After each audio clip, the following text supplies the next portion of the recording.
I finished American Graffiti.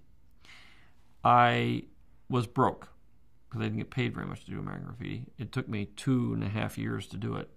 And so I was desperate to get another job.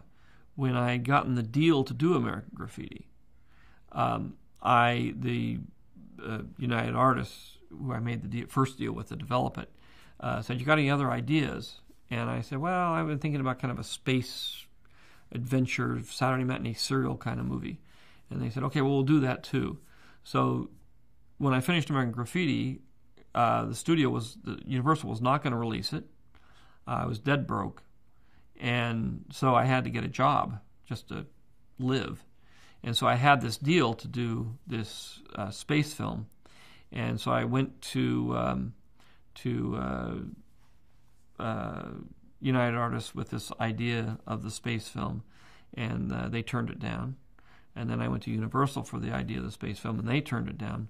And finally, in the process of us screening the film for anybody and everybody who would look at it in order to try to get it released, American Graffiti, Alan Ladd Jr. saw it, who was the head of 20th Century Fox, and he said, "I love this movie, you're very talented, and what do you want to do?" And I said, "Well, I'm trying to get this space thing off the ground."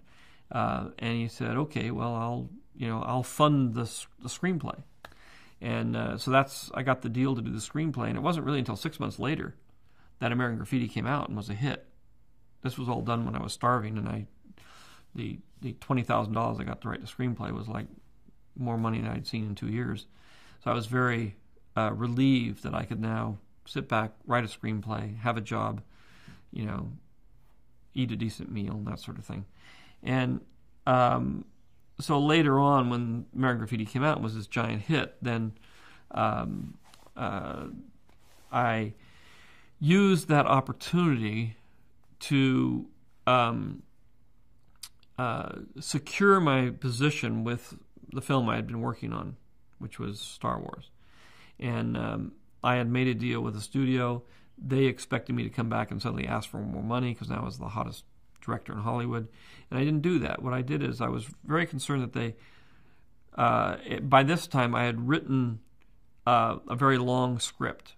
And I had been forced really to, rather than do convince them to do a 6-hour movie, which I knew they weren't going to do. I came to the reality that I was going to have to cut this into 3 pieces and do the first 2 hours, and then hope somehow, some way, I'd get the other 4 hours made.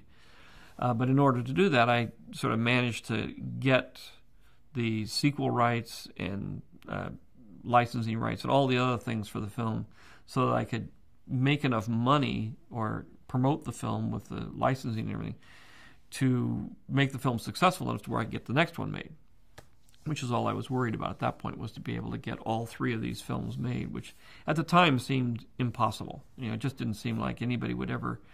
we expected the first film not to do that well, and so you're constantly on the defensive. You're constantly trying to say, well, if this one doesn't do well, how am I going to get the next one made?